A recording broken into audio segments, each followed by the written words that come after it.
Hello viewers, this is IT System Admin and Information Technology Learning Tutorial channel for you. Today in this tutorial I am going to show you how to increase number of emails displayed per page on Gmail. Sometimes it becomes very important for you, so don't forget to watch full video. Look now in my Gmail, only 25 emails, 1 to 25 email displayed per page, and this is default. Now I'm going to show you how to increase number of email displayed per page. Now click on settings icon on upper right corner. Now click on see all settings.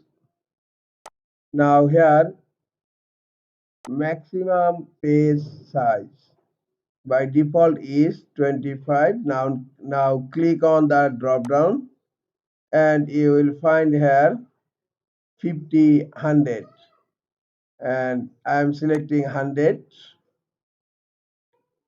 And now scroll down and now click on save changes.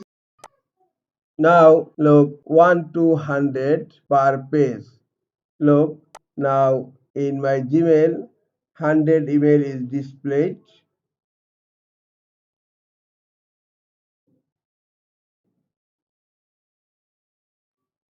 This is all for today. Hope this tutorial is helpful for you. Keep watching for next tutorial. Thank you very much.